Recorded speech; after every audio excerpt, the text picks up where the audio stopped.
The rain hit the back of his neck and he didn't reach up to stop it. He was standing in a wet alley behind a restaurant he had followed a woman to, his housekeeper, in her only dress, on her one night off, and she was looking at him the way people looked at things they hadn't decided about yet, and the most he could offer her was this: "I'm a plague, Maya, and I can't let you go." He had run entire criminal enterprises on less honest ground than that alley. He had never felt more exposed in his life. The clock on Adrian Vane's desk didn't tick so much as it counted. Each second landed in the silence of his study like a stone dropped into still water. Precisi, deliberate, impossible to ignore. The room stretched wide around him, all dark wood and cold glass, the kind of space designed to remind visitors exactly how small they were. Floor-to-ceiling shelves lined 3 walls, filled with books he had read and contracts he had won, and a handful of things he kept only because they were useful. Everything in this room had a purpose. Everything had been chosen. He had not chosen to watch her. And yet, Maya moved along the far shelf with the unhurried patience of someone who had learned, long ago, that the best way to survive a room like this was to become invisible in it. She was small, not fragile, but compact, the kind of woman whose body seemed built for endurance rather than display. Her uniform was the faded gray of something washed too many times, and her hair was pulled back with a clip that had seen better years. She dusted the upper shelf with one hand and steadied herself with the other, and she did it all without making a sound. Adrian had not looked at the contracts in front of him in 11 minutes. He knew, because he had counted. There was a faint smell in the room that did not belong to the mahogany or the leather or the expensive whiskey sitting untouched at his elbow. It was something simpler, cheap soap, the kind that came in bulk, the kind that smelled like artificial lavender and hard water and a life lived without margin. It reached him across the room and settled somewhere behind his sternum, and he did not examine why. He noticed the crack along the knuckle of her right hand. He noticed the way she held her shoulders. Not rigid, but braced. The posture of a woman perpetually waiting for something to go wrong. He noticed that she always kept exactly 3 steps of distance between herself and wherever he was sitting, as if she had measured it once and decided that was the precise amount of space required to be safe. He had never corrected her.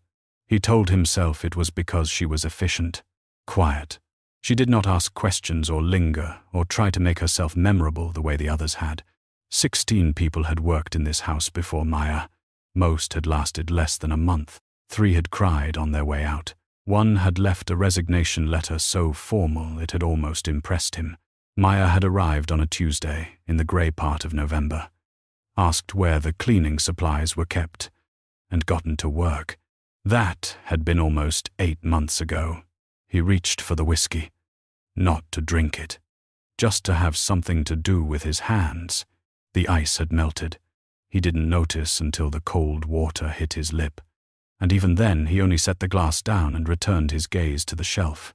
She was nearly done with that section. In a moment she would move to the window alcove, and then to the reading table, and then she would be finished, and she would say, quietly, without quite meeting his eyes, "All done for the evening, Mr. Vane," and she would leave through the side door, and that would be that. He had watched this happen 231 times. He was not proud of knowing that number. Mr. Vane. Her voice was low, the kind of voice that didn't carry unless it had to. He looked up with the practiced expression of a man who had not been watching her at all. "I need to ask about this evening." She kept her eyes on the middle distance, somewhere between his face and the window behind him. "I'll need to leave by 7. I know it's earlier than usual. I can come back on Saturday to make up the hours if—" Why? Not a question. A single word. Flat as a stone. She blinked. The clip in her hair caught the lamplight. "I have plans." The room did not change. The clock continued its counting. The contracts sat exactly where they had been sitting for the past 40 minutes. And yet something shifted. Something in the air itself. A pressure drop so subtle that only a person paying very close attention would have felt it. Adrian felt it. He set down his pen. Plans. He repeated. Yes. A pause. She finally looked at him. Just briefly. And in that half-second, he saw something in her expression that he could not name and did not like. A small, private warmth. The kind a person carried when they were thinking about something that had nothing to do with the room they were standing in. A dinner. With a friend. The word friend landed somewhere it shouldn't have. He held her gaze for 3 seconds. Long enough to make most people reconsider whatever they'd just said. Maya did not reconsider. She stood with her shoulders braced and her hands loose at her sides and waited, the way she always waited, with a patience that was not submission but something closer to stone. 7 o'clock. He said finally. Yes. Thank you. Mr.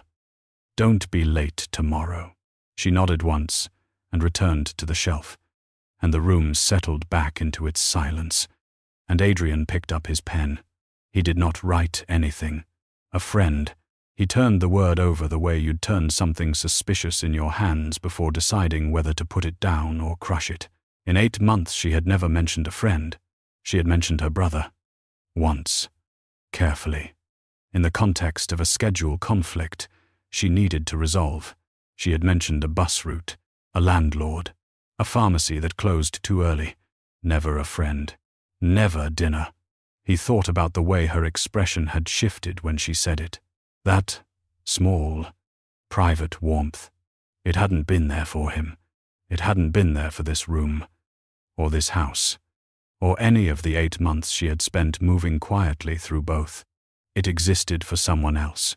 The pen made a mark on the contract that wasn't a signature. He looked at it for a moment, then closed the folder.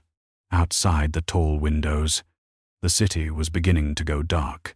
He made the call at 7:14 in the evening, not to one of his lawyers, not to the men who handled the ports or the men who handled the money or the men who handled the things that never got written down anywhere. He called Marcus, his personal assistant, who answered on the first ring because Marcus had learned, in the 2 years he'd worked for Adrian Vane, that not answering on the first ring had consequences. I need a name. Adrian said. He was standing at the window, looking down at the city. Maya's plans tonight. Find out who she's meeting. A pause on the other end. Brief. Professional. Of course. How detailed. Name. Employer. How he knows her. Another pause. That's all. He ended the call. He stood at the window for another moment, then turned back to his desk and opened the contract folder again. He read the same paragraph 4 times. The words rearranged themselves into shapes that meant nothing. He closed the folder. The study smelled like whiskey and mahogany and, very faintly, like cheap soap that was no longer there. Marcus called back in under 40 minutes, which meant he'd already had the right contacts queued before Adrian had even ended the first call. That was why Marcus still had his job. His name is Julian Marsh.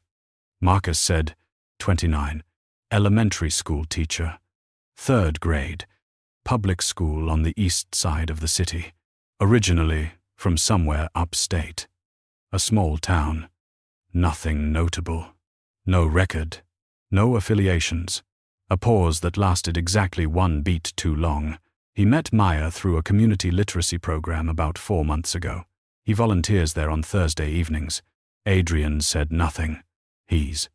Marcus seemed to weigh his next words with unusual care. He's by all accounts a straightforward person. Sir, nothing to flag. I didn't ask for your assessment. No, of course not. Send me what you have. He set the phone down and looked at the file that arrived 90 seconds later. There wasn't much to look at. A social media profile with photographs of a classroom decorated for autumn.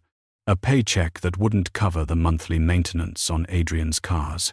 A face that was... And Adrian acknowledged this with the cold detachment of a man evaluating a business asset. Unremarkable in every way that mattered, and pleasant in every way that didn't. Julian Marsh had kind eyes. The sort of eyes that had never needed to be anything other than kind, because they had never looked out at a world that required something harder. Adrian closed the file. He thought about the literacy program. Thursday evenings. He thought about Maya on a Thursday evening, after a full day of work, after the buses and the commute and whatever she went home to, sitting across a table from this man and whatever books they'd been reading. And he thought about the way she must have looked in that fluorescent light, tired the way she always was. And he thought about the moment this ordinary man had looked at her and decided she was worth knowing. The thought arrived, fully formed and unwanted. He got to see her first, not first in time. Adrian had employed Maya for 8 months. He had seen her every weekday, had learned her schedule and her silences and the precise 3-step distance she kept. But this man had looked at her and seen something, had made her smile, the kind of smile she'd carried into Adrian's study tonight. That small private warmth. And Adrian had not done that, had not tried, had not thought to try. Because he had not been thinking of her as a woman who could be seen that way. He had been thinking of her as a constant, a fixed point, the way you thought about something you assumed would always be there. He pushed back from the desk and walked to the window again. Below. The city moved through its evening with the indifferent industry of a place that did not care what any one person in it was doing. Somewhere down there. In a restaurant he didn't know, Maya was sitting across from a man whose biggest problem was probably lesson plans and a salary that barely covered rent. Adrian's biggest problem, at this moment, was the fact that he could not stop thinking about that. He was a man who controlled 12 miles of northern waterfront. He had sat across tables from men who had people killed and had not blinked. He had built something from the kind of silence that other men ran from. And he had done it with a patience so absolute it had become indistinguishable from coldness. He did not want things. He acquired them, which was different, cleaner, more deliberate, less vulnerable. What he felt right now did not feel clean. It felt like the first sign of something structural giving way. Not a collapse, not yet, but that specific silence that comes just before. When you realize the sound you've been hearing isn't background noise. It's the building telling you something. He had spent 8 months in a room with Maya and never once asked her name for anything other than administrative purposes. He had noticed the crack on her knuckle and the 3-step rule and the cheap soap and catalogued all of it the way he catalogued everything, unconsciously, compulsively, because his mind did not know how to be in a room without mapping it. He had told himself none of that meant anything. Julian Marsh had known her for 4 months and apparently knew her well enough to take her to dinner. Adrian picked up his phone, put it back down, picked it up again. He did not call Marcus. He stood there for a long moment in the dark of his study. The city, glittering 40 floors below. The contract unsigned on his desk. And he thought about a man with kind eyes, sitting across from a woman who smelled like cheap soap and kept her shoulders braced against whatever came next. Then he picked up his car keys. He told himself he just needed air. She had one dress. Maya had not thought about this as a problem until she was standing in front of the narrow mirror behind her bedroom door, holding it up by the hanger, and doing the math on how many times she had worn it in the past year. The answer was 3. Once for her brother Danny's school concert, once for a job interview she hadn't gotten, and once for a funeral she'd rather not think about. It was navy blue, cotton, slightly too big across the shoulders because she'd bought it on sale 2 sizes up thinking she'd fill it out eventually. She hadn't. It was the only thing she owned that wasn't a uniform or a variation of one. She laid it on the bed and looked at it for a moment, then went to do her makeup in the bathroom with the light that flickered every few minutes and the mirror that had a crack running diagonally across the lower left corner. She owned 3 items of makeup: a mascara, a tinted lip balm, and a small compact of pressed powder she'd had for so long she'd hit the pan. She used all 3. She looked at the result. She looked more or less like herself. which was, she decided, fine. Danny was at a neighbor's for the night. She had arranged it 3 days ago, the same way she arranged everything, quietly, in advance, without making it anyone else's problem. He was 7, and he had been confused about why she was dressed differently, and she had told him she was going to have dinner with a friend, and he had accepted this with the uncomplicated satisfaction of a child who had just been told something good was happening to someone he loved.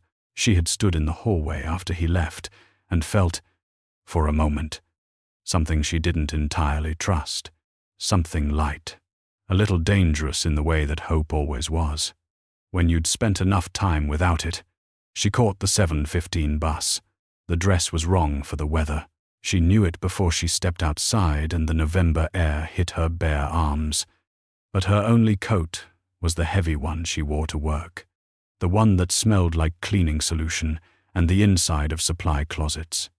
And she had decided she would rather be cold for 12 minutes on the bus than spend the entire dinner smelling like that. So she walked quickly, arms crossed over her chest, chin down against the wind, and told herself it wasn't that cold. It was that cold. The bus was warm and slightly damp and smelled like wet coats and the end of a long day. She found a seat near the back and pressed her shoulder against the window and watched the city go by. The lit windows of other people's evenings. The restaurants beginning to fill. The ordinary, ongoing life of a place that moved without asking anyone's permission. She felt the lightness again, fragile and specific. Julian had picked the restaurant. He'd texted her the name with a parenthetical. Nothing fancy. I promise. Just good food. And she had read it twice and then put her phone face down on the counter and stood there in her kitchen for a moment, not entirely sure what to do with kindness when it arrived that simply, she was 26 years old. She had been working since she was 17. She could not remember the last time she had sat across a table from someone who was not her brother or her landlord or Adrian Vane, and simply had a conversation that wasn't about tasks or schedules or things that needed doing. She pressed her forehead lightly against the cold glass of the bus window. She was going to have a nice evening. She had decided. She had not decided on the suitcase in the entryway. The Obsidian's entrance hall was a thing of geological intent. Black marble floors. Ceilings that rose to an almost punishing height. A single arrangement of white orchids on a console table that was replaced every 4 days. Maya had walked through this hall hundreds of times. She knew the particular echo her shoes made on the marble, and she knew which of the 3 lights on the left wall flickered occasionally. And she knew, from 8 months of careful spatial awareness, exactly where Adrian Vane was likely to be at any given hour of the evening. He was not usually standing in the entrance hall at 6:52 in the evening, fully dressed in a coat and holding his car keys. She stopped. He was looking at her the way he looked at most things, with a stillness that gave nothing away and took everything in. His coat was dark, well cut, the kind of coat that had been made specifically for his frame. He hadn't moved since she'd come through the door. Neither had she. The orchids were very white in her peripheral vision. The marble was very cold under her thin shoes. The entrance hall, which she had navigated without incident for 8 months, suddenly felt like a room she had never been in before. "You're leaving," he said. Not a question. Yes. She shifted the small bag on her shoulder. 7 o'clock. As I mentioned, he looked at her for another moment. Not at her face. Or not only at her face. The look was brief and comprehensive in the way of a man who processed information faster than he disclosed it. She felt it like a change in barometric pressure. "You're cold," he said. She blinked. "I'm fine." He said nothing. He looked at the dress. Just once. Just a second. And then back at her face. And something shifted in the back of his expression. Something she couldn't name and didn't have time to examine because she had a bus to catch, and Julian was already at the restaurant, and she had decided she was going to have a nice evening. "I'll be back by 10, she said. 11 at the latest. That's not." He stopped, seemed to recalibrate. "That's not necessary. The silence between them had a texture she didn't like. She moved toward the side door. Maya. She turned back. He hadn't moved from his spot near the console table. The car keys were still in his hand. His expression was, as always, precisely controlled, and yet there was something underneath it tonight. Something that sat wrong, like a seam on the inside of a coat that you could only feel if you knew where to press. "Say my name," he said. She stared at him. "What, you've worked here for 8 months?" His voice was even uninflected. "You've never called me anything but Mr. Vane." A pause. "Say my name."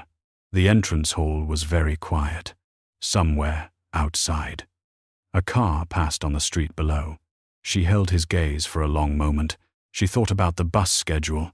She thought about Julian waiting at a corner table with nothing fancy. "I promise. Just good food." She thought about Danny's face when she'd said she was going to have dinner with a friend. "Good night, Adrian," she said, and she walked out. She did not look back. Which was good, because if she had, she would have seen him standing exactly where she'd left him, not moving toward the door, not moving at all. Just standing there in the entrance hall of a house worth more than she would earn in several lifetimes, holding his car keys, watching the space where she had been. The orchids were very white. The marble was very cold. He moved, eventually, but not for another minute and a half. If you felt your heart rate climb just now, that entrance hall, that name, the way he stood there and didn't move. Go ahead and hit like and subscribe so you don't miss what happens when he actually follows her. Because he does, and it's worse, and it's better, and it's everything in between. He told himself he was just driving. That was the first lie. The second was that he didn't know where she was going. The third, and this one he didn't examine too closely, was that he would turn around at the next block. He didn't turn around. The city at 7 in the evening was a different animal than the city at noon or midnight. It moved with a kind of purposeful looseness. People spilling out of offices and into restaurants. The sidewalks thick with the specific energy of a night that hadn't decided yet what kind of night it was going to be. Adrian drove through it in the black car he almost never drove himself, the one he kept in the private garage under the building.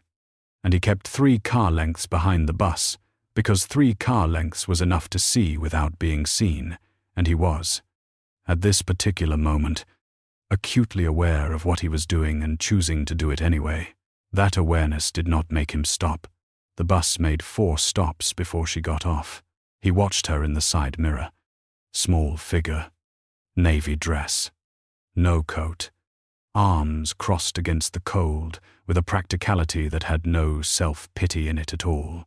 She walked half a block south and turned left, and he made the turn after her at a distance that felt, even to him, like something a reasonable man would not do. The restaurant was called The Old Lantern. He knew the street, but not the place. It was the kind of establishment that existed in the negative space of his awareness, too small and too ordinary to have ever required his attention. Warm light in the windows, a hand-painted sign. The smell of garlic and something frying reached him even through the closed car window when he pulled to a stop across the street and cut the engine. He sat, inside, through the glass. He watched Maya walk to a corner table where a man was already standing to greet her. Julian Marsh was taller than his photograph suggested. He had the build of someone who moved through the world without friction. Not large, not imposing, just present in the easy way of a person who had never had reason to make himself smaller.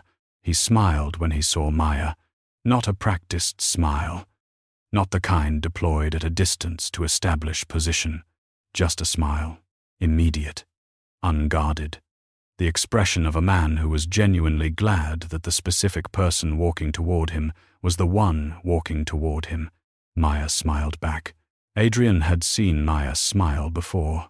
Small ones. Mostly, the kind that appeared briefly when Danny called, or when something in a room turned out cleaner than expected. or occasionally at nothing in particular. A private moment she didn't know he'd clocked. He had catalogued those smiles the way he catalogued everything about her, without meaning to, the data accumulating in some part of him that didn't ask permission. This smile was different. It arrived differently, not breaking through something held in check, but simply opening. The way a window opens when someone finally gets the latch, right after a long time of it being stuck. She sat down across from Julian, and the warmth that had been in her face in his study earlier, that small, private warmth he hadn't been able to name, was there again. Larger now, less contained. He had not put that there. He sat in the dark car and understood, with the particular clarity that only comes when you have been lying to yourself for long enough that the truth gets tired of waiting, that he had never once tried to. The rain started at 7:43, not heavy at first, just a mist, the kind that you don't notice until you're already wet, drifting through the yellow circles of the streetlights. Adrian watched it collect on the windshield, without turning the wipers on. The glass slowly blurred. The warm square of the old lantern's window became something softer, less defined, and he thought distantly that this was probably better, because the less clearly he could see what was happening at that corner table, the less he would have to acknowledge that he was watching it. He turned on the wipers. He could see clearly again. They were talking. That was the thing that settled into him with the particular weight of something he hadn't prepared for. Not the setting, not the restaurant, not the fact of it, just the talking. Julian was leaning forward slightly, the posture of someone engaged rather than performing engagement, and Maya had her elbows on the table in the way she never would have allowed herself anywhere near the obsidian. And they were talking the way people talked, when they had things to say to each other and time to say them, and nowhere more important to be. A server brought something. Bread. It looked like. Julian passed it to her first. Small thing. Meaningless thing. Adrian's hand tightened on the steering wheel. He knew, with a cold precision that had served him well in every room he had ever needed to dominate, exactly what he could not give her. He knew it the way you knew the load-bearing walls of a building, not because you'd tested them, but because you'd understood the structure long enough to know what would happen if they went. He was a man whose closest associates feared him. He was a man whose name, in certain circles, functioned as a threat. He had built everything he had out of a willingness to go further than other people were willing to go and to feel less about it than they would have felt.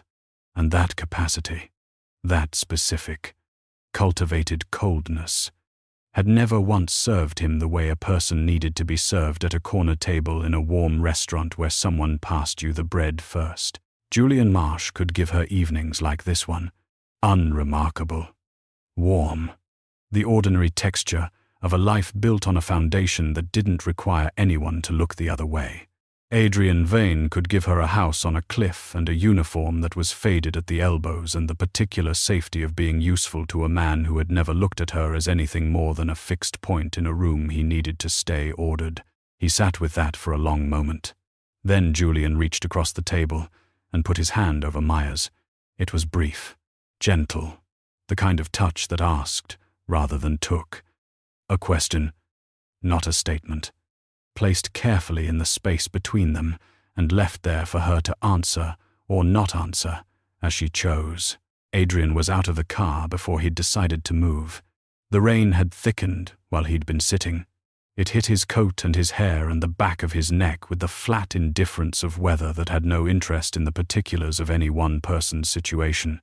He stood on the pavement across from the old lantern, and the cold moved through the fabric of his coat, and he didn't reach back to close the car door all the way, because closing the car door would have made a sound, and the sound would have made it real, and some part of him, the part that had been driving through the city at 7 in the evening, telling himself he was just getting air, was still negotiating with the reality of what he was standing in the rain to do.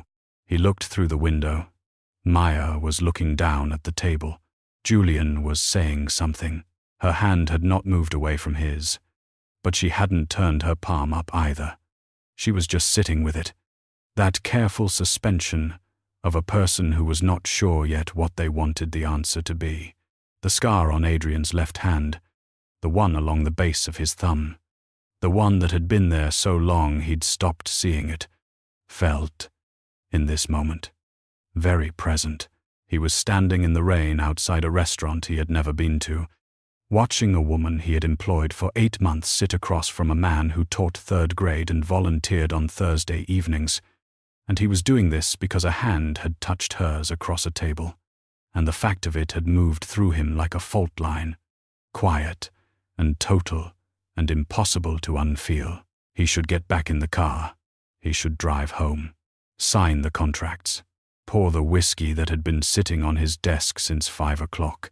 He should do what he always did when something threatened the order he had built, which was to absorb it, reclassify it, return it to its proper place in a system that had no room for things that didn't behave. The rain ran down the back of his neck. He didn't move. He pushed open the door. The bell above it rang once. Small, brass, the kind of sound that had been ringing in this doorway for longer than most of the people in the room had been alive. The warmth came at him immediately, garlic and rosemary and olive oil, and beneath that, fainter, the smell of old wood and candle wax, and the accumulated dinners of a place that had been feeding people through their ordinary evenings for a very long time. The old lantern was full, every table occupied, every chair turned toward someone. The whole room, in that specific state of mid-evening ease, where the food has arrived and the wine is open, and the conversation has found its rhythm, and nobody is thinking about anything outside the warm circle of the table they're sitting at. A child near the door was reconstructing some event from her day with both hands and great urgency. 2 women by the window were splitting the last of a bottle of something red. A server threaded through the narrow gaps between chairs with the unconscious precision of a person who had done this so many thousands of times that the room had become an extension of their own body. The tables and the gaps between them as familiar as their own kitchen at midnight. It stopped, not all at once, not the theatrical version. No record scratch, no heads swiveling in unison. It moved through the room the way pressure moves through water outward from the point of entry, table by table, in the layer below conscious thought, where the human animal has always been very good at recognizing, without being able to explain why. When something has entered its environment that did not come from its environment, the child kept talking. Her father's eyes moved to the door and stayed there. The 2 women by the window slowed mid-sentence. The server with the tray made a fractional adjustment in pace. Read the room. Continued. Adrian Vane stood in the doorway of the old lantern and let the room find its new shape around him. He was soaking wet. His coat was dark across the shoulders, and his hair was flat against his forehead, and there was water on the marble-smooth leather of his shoes. And none of it made him look diminished. It made him look like a man who had walked through weather, because the weather had not registered as a relevant factor. He did not scan the room the way a person scanned a room when they were looking for something. He did not need to scan it. He had located Maya's table before he'd opened the door, and he moved now, without hurrying, without looking at anyone, to the bar along the left wall and sat at the far end of it. The bartender moved toward him with the professional reflex of someone whose job was to serve people who sat at bars. Adrian looked at him. The bartender relocated to the other end of the counter with the instinct of a man who trusted his instincts. In the long mirror behind the bottles, the corner table was perfectly framed, a woman in a navy dress, a man leaning forward, mid-sentence, his face open in the uncomplicated way of a person who had nothing to hide and no practice hiding anything. Between them, on the table, 2 glasses of wine, a breadbasket, the small accumulated evidence of an evening going well. Adrian set both hands flat on the bar, looked at the mirror, waited. He had not thought, in any precise way, about what he intended to do. This was unusual. Adrian Vane was not a man who arrived at situations without having already worked through their possible geometries, who entered rooms without knowing the exits, who made calls without knowing what he would do if the answer was no. The entire architecture of his life had been built on the premise that preparation was the only honest form of control. That the men who got surprised were the men who had allowed themselves the comfort of assumptions. He had assumed Maya would always be there. He had assumed she would go on being what she had been for 8 months. Quiet, efficient, present, and that this would continue indefinitely. The way all fixed points continued indefinitely, because you had never had occasion to apply any force to them, and so you had no data on what happened when you did. He had no plan for this room. In the mirror, Julian said something that made Maya tilt her head slightly to the left, a gesture he recognized, had catalogued without meaning to. The thing she did when she was listening carefully, and what she was hearing was worth listening to. She said something back. Julian laughed. Not a polite laugh. The real kind. The kind that arrived before you could decide whether to let it. She watched him laugh, and then she was smiling again. That open smile. The window latch smile. And Adrian looked at it from 30 feet away in a mirror in a restaurant full of other people's ordinary evenings, and understood that he had been wrong about what he was watching. He had come here, on some level, expecting to confirm a threat, a rival, something that could be evaluated and, if necessary, addressed in the ways that things in his world got addressed. Julian Marsh was not a threat. He was something Adrian had no established response to. A genuinely good person, sitting across from Maya, making her smile the way she smiled when nobody was watching, and doing it simply, without strategy, because he wanted to. The mirror did not flinch from this, neither did Adrian. He sat at the bar and he looked at it and he let it be what it was. In 23 years of building something that most people referred to only in careful, indirect language, Adrian had learned that the most dangerous moment in any situation was not the crisis itself, but the moment just before, when you could still choose to look away, and the looking away was still possible, and you were the only one who would ever know you had done it. That moment had a particular texture, a specific quality of stillness. He had learned to recognize it and to sit in it without moving until he knew what the other side of it looked like. He was sitting in it now. What he saw, on the other side, was not what he had expected to see. He had expected, he could admit this, here, in the privacy of a bar mirror in a restaurant he would never have chosen to enter. He had expected to feel contempt for Julian, for the smallness of the life on display at that corner table, for the modest, earnest happiness of 2 people eating bread and drinking wine that probably cost less than the flowers he had replaced in his entrance hall this morning. Contempt was clean. Contempt had a known architecture, known exits. He had used it before, and it had served him. He did not feel contempt. He felt something that had no clean name and several inconvenient ones, and it sat in his chest with the weight of something that had been there for longer than tonight, longer than he had been willing to acknowledge. Patient in the way that true things were patient, not demanding to be seen, just waiting. The way a wall waited to be touched before you discovered it was load-bearing. Julian reached across the table and put his hand over Maya's. It was brief, the touch of someone who was asking, not taking. A question placed in the space between 2 people and left there. No pressure, no assumption. The kind of touch that required the other person to be free. Adrian's hands came off the bar. He was on his feet before the thought had finished forming. Not fast. He didn't move fast.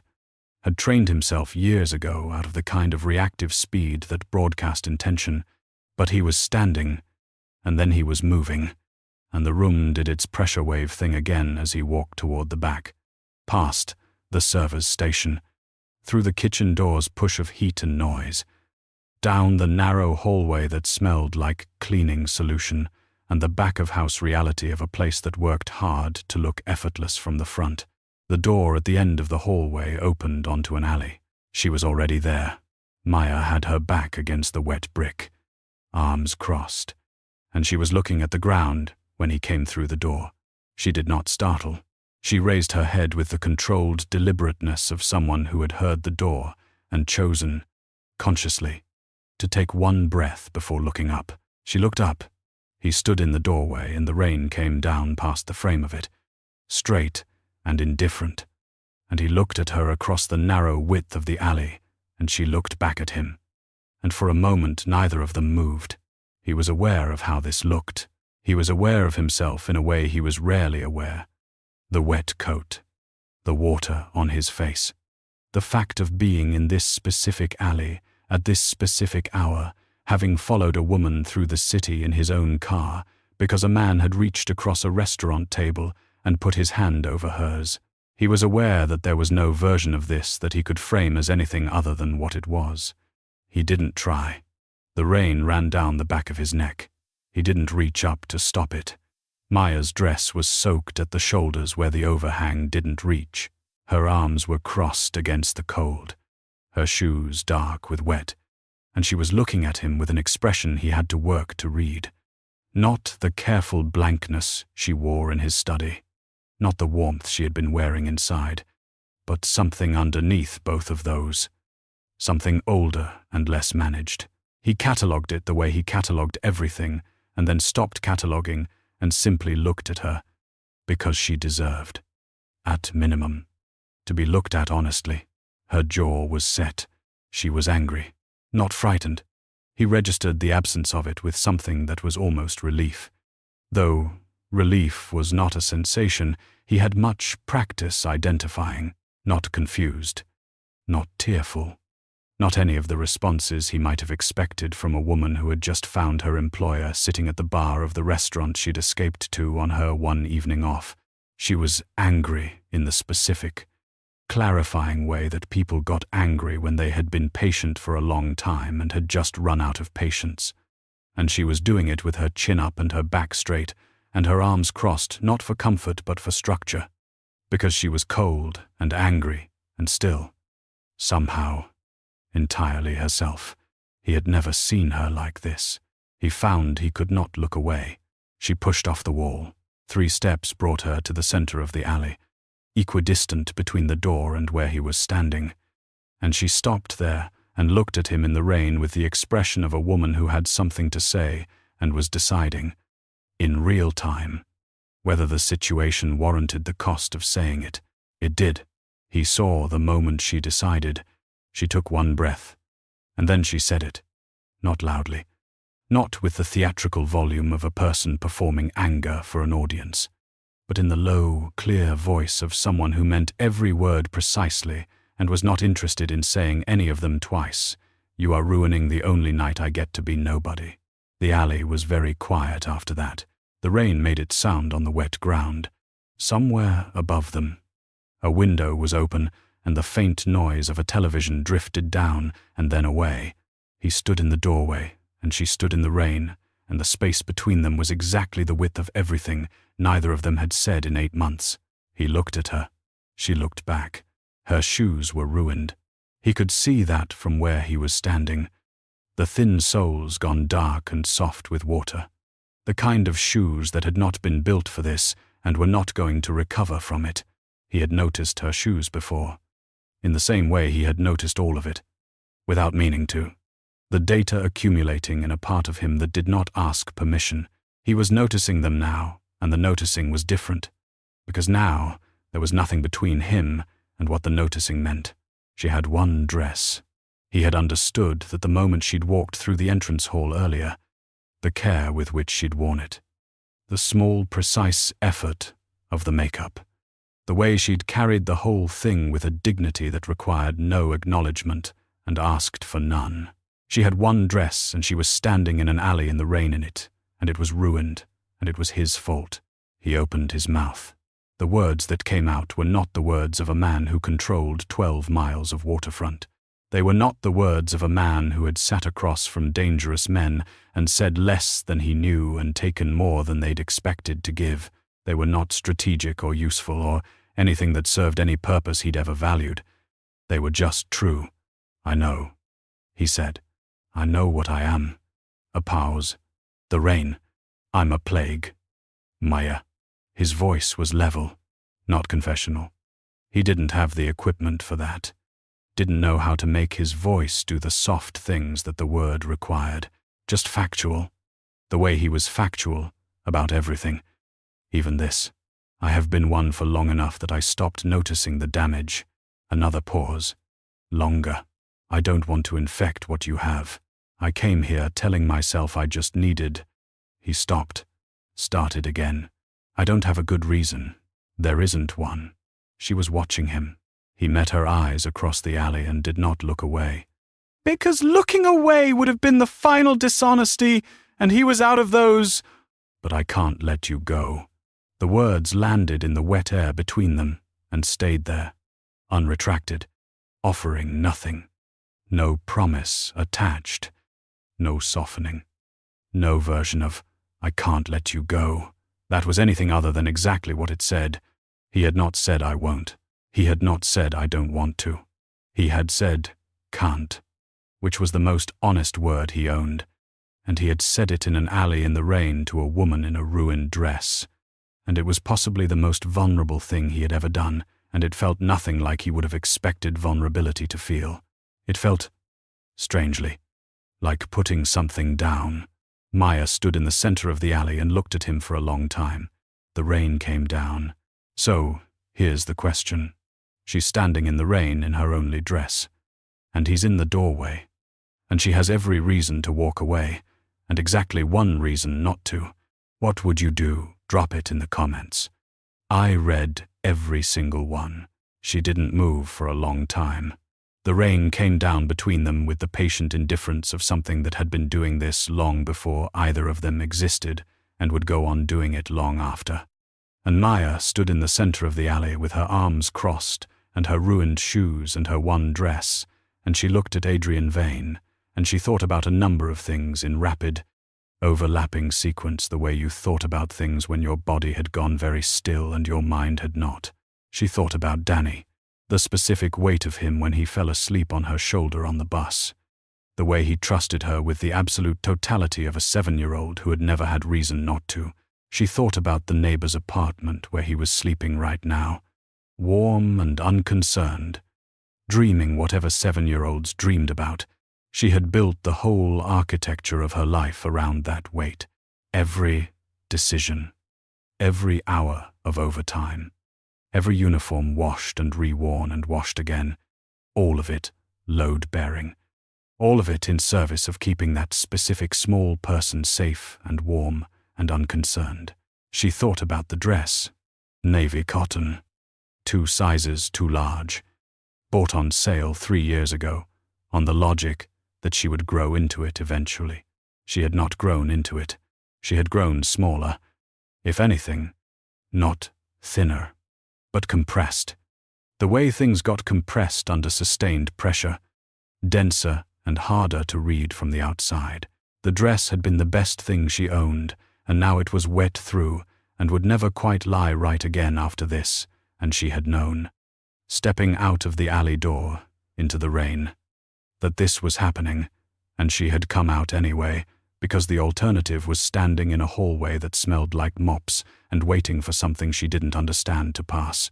She thought about Julian, still at the corner table, probably, or perhaps he had asked for the check by now, had read the room with those good instincts of his, and understood that the evening had become something other than what it had been, and that the something other was not something he had the equipment to navigate.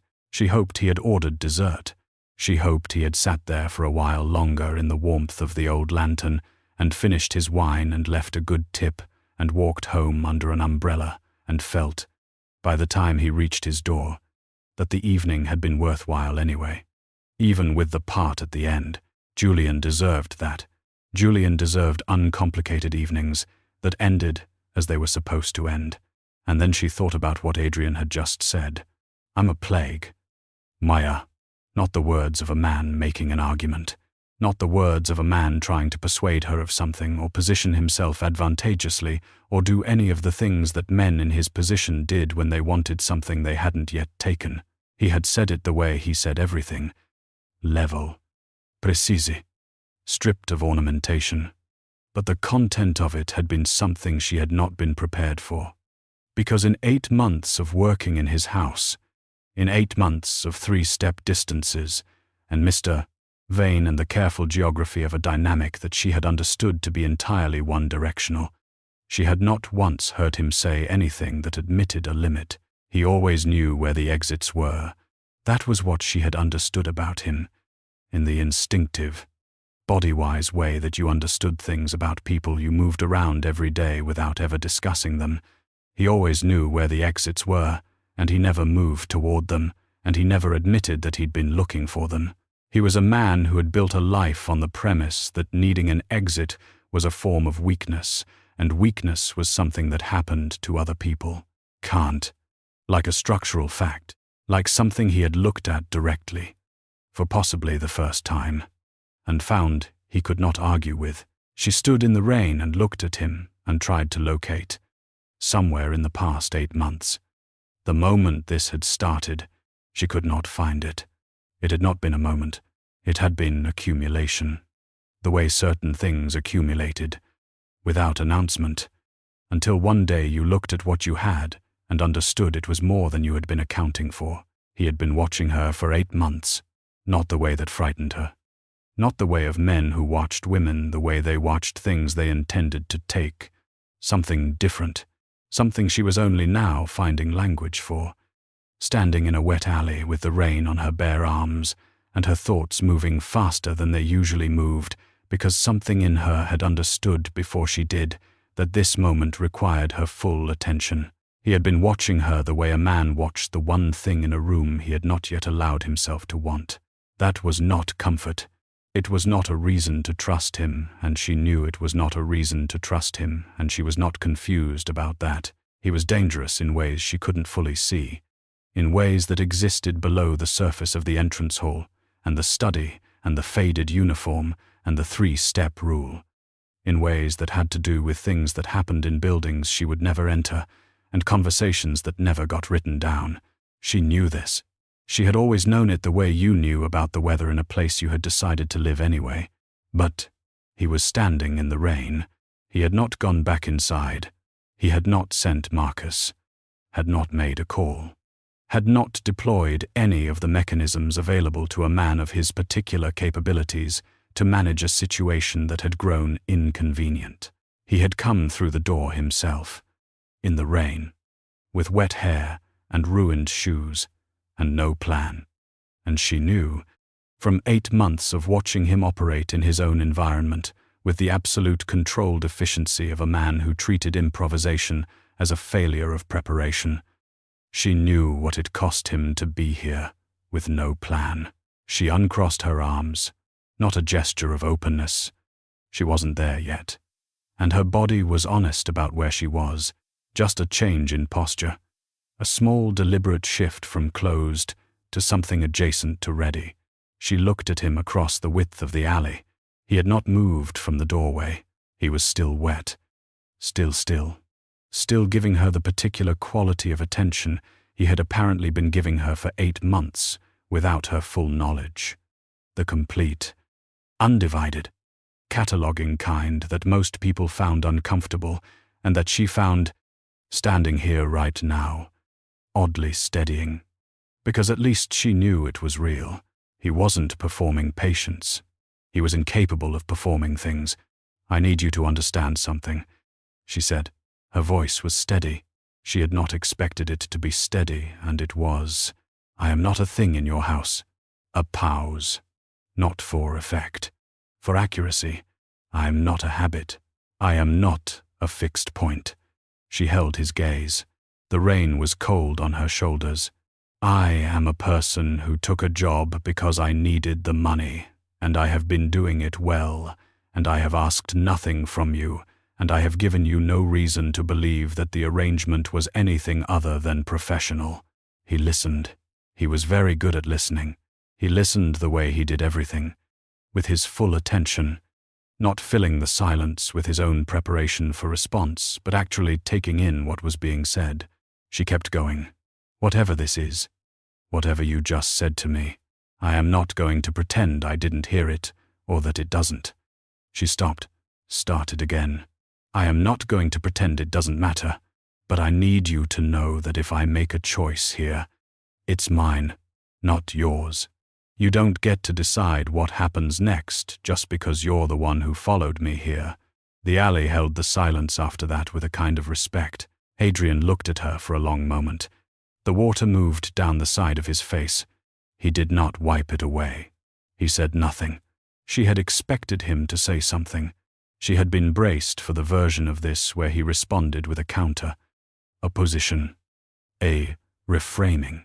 She had not been braced for this, his face, in the low light of the alley, doing something she had no word for, not softening.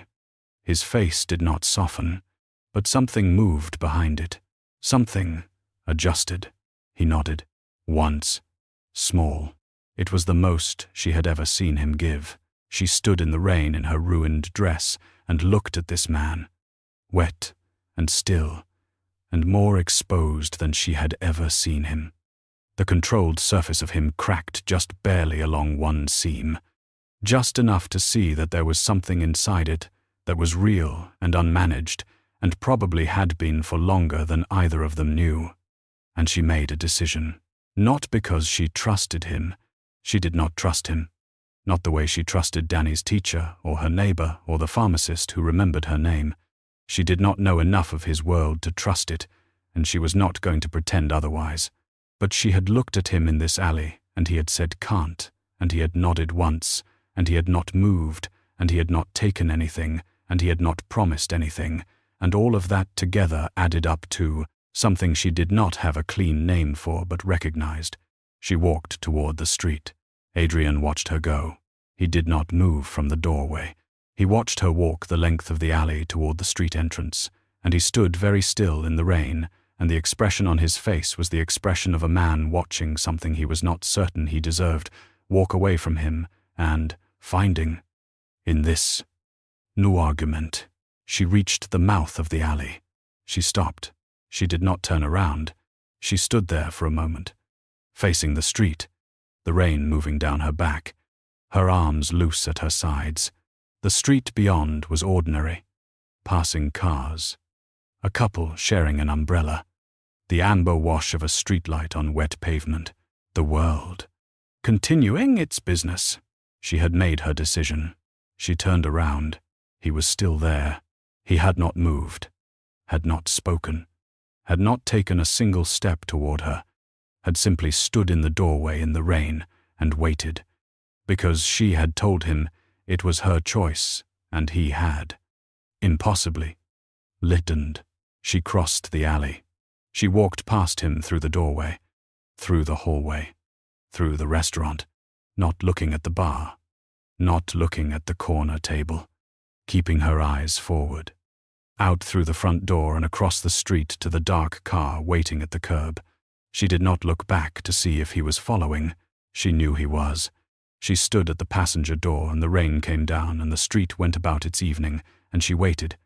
Not for permission. Not for him to open it for her. Just waited. In the specific way of a person who had made a decision and was standing in it.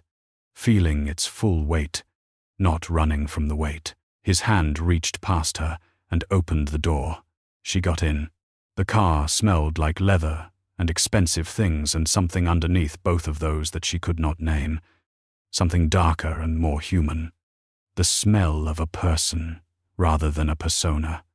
The smell of a man who had been sitting in this car in the rain for a long time before he'd gotten out of it. She sat in the passenger seat with her wet dress and her wet hair and her arms in her lap, and she looked straight ahead through the rain-blurred windshield at the lit windows of the old lantern across the street. The driver's door opened. He sat down, closed it. The silence in the car was different from the silence in his study. The study's silence was his. Curated. Controlled. The silence of a room designed to establish terms. This silence was something neither of them had made. It sat between them like weather, like the rain. Just the condition of the moment they were in. He did not start the car immediately. She did not ask him to. Outside, through the rain-streaked glass, a couple emerged from the old lantern, laughing. leaning into each other, the woman pulling her coat up against the rain. The door swung shut behind them, and the warm light of the restaurant was cut off, and the street was just a street again, wet and ordinary and moving. She had left something behind in there. Not Julian, not the evening itself. Exactly, something else. The idea that she could stay on the edge of this, that she could work in his house and maintain the 3-step distance and keep her life on one side of a line she had drawn without quite knowing she was drawing it. That was what she had left in the alley. She became aware, in the silence, that he was looking at her. She turned her head. He was, in the dim light of the car, more visible than he had ever been in the high-ceilinged spaces of the obsidian. The architecture there, always working in his favor, always providing the distance that made him legible as a type rather than a person. Here, in the enclosed dark of a car in the rain, with water still on his face, and his coat and the controlled surface of him cracked along that one seam she'd seen in the alley, he was just a man, a dangerous one, a complicated one she did not trust and could not leave alone in the architecture of her own understanding. She held his gaze. He reached over, slowly, with the specific deliberateness of a person who was aware of every millimeter of what they were doing and had decided to do it anyway, and tucked a strand of wet hair back from her face. His hand was warm, unexpected. After all that rain, warm and careful, and gone again before she could decide what to do with it. Just a brief, specific thing. One point of warmth in a cold evening, placed where it was placed and then withdrawn. He looked at her for another moment. Then he started the car. The obsidian looked different at night. Maya had seen it at night before, had left through the service entrance at 9. Once at nearly midnight, when a pipe had burst in the east wing and she had stayed to help manage the damage because there was no one else and she had not thought to say no. She had walked past the building from the outside on those nights, had looked up at the lit windows on the upper floors and felt nothing in particular. The way you felt nothing in particular about the geography of a place you moved through rather than lived in. She felt something now. The car pulled into the private garage beneath the building, and the concrete closed around them, and the sound of the rain disappeared, replaced by the specific underground quiet of a place designed to keep things safe that were worth keeping safe. She sat in the passenger seat while he cut the engine, and she looked at the garage wall in front of them. Grey concrete, a strip of fluorescent light, the ordinary infrastructure of an extraordinary life. She was in a different world now. She had known this was a different world. She was only now beginning to understand how different. The entrance hall looked the same. Of course it looked the same. Orchids replaced every 4 days. Marble that revealed no evidence of the weather outside. The ceilings that rose to their punishing height with the indifference of architecture designed to establish scale. She walked through it now without her coat, still in the wet dress, leaving small dark prints on the marble with each step from her ruined shoes. He walked behind her, not close. He gave her space, more than the 3 steps she had always given herself, as if he understood that the geometry of this had changed and was waiting for her to determine what the new geometry was. She stopped in the middle of the hall. She turned around. He crossed the remaining distance. Not fast. He moved the way he did everything, with a complete, unhurried certainty of a man who had decided and was now simply executing the decision. She could smell the rain on him, on his coat, on his hair. The cold outdoor smell of a November night that had moved inside with him. Underneath that, something else, something that belonged to him specifically. The human fact of him. The person underneath the architecture. She had never been close enough to notice it before. Her chin came up. Not defiance. Or not only defiance. Just the adjustment of a woman who had decided she was not going to be small in this moment. He kissed her. It was not the kiss of a man claiming something. It was quiet, careful in a way she had not expected careful to feel coming from him. Not hesitant. Not timid. but considered. The way everything he did was considered. Every movement made with the full awareness of what it was. She kissed him back. That was her choice.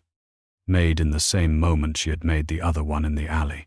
For the same reason, not because she trusted what came next, but because she was standing in it and it was real, and she had decided, some years ago, that real things deserved real responses, even the ones that cost something. It cost something. He rested his forehead against hers. It was the most unguarded thing she had ever seen him do. The kiss could have been many things. This, his forehead against hers, his eyes closed. The brief, complete stillness of a man putting something down. This was just him, for a moment. Without the architecture, she let it be. She was still herself. She was going to remain herself. That was the one thing that was not negotiable and never had been. She stepped back. He let her. She looked at him in the entrance hall. Different now. Something in him settled that had not been settled before. And she thought about the orchids, which were very white, and which she had touched sometimes when no one was watching, just lightly, just because they were beautiful, and which would be replaced again in 3 days whether or not anything had changed. Everything had changed. She was standing in a gilded cage, and she knew it, and the knowing did not unlock the door. But the man who had built it had followed her through the rain and said, "Can't," and nodded once when she'd told him she was not a thing in his house. And she was not going to tell herself that meant nothing simply because it did not mean everything. She would not pretend this was safe. But she was still herself. She was going to stay herself. That would have to be enough to start with. This is only the beginning. Maya just stepped into a world she doesn't have a map for. And Adrian Vane has never wanted anything he didn't eventually take. Except, maybe, here. Hit subscribe and turn on notifications so you're there for the next chapter. Dropping tomorrow morning. And if this story found you tonight, share it. Someone else needs it too.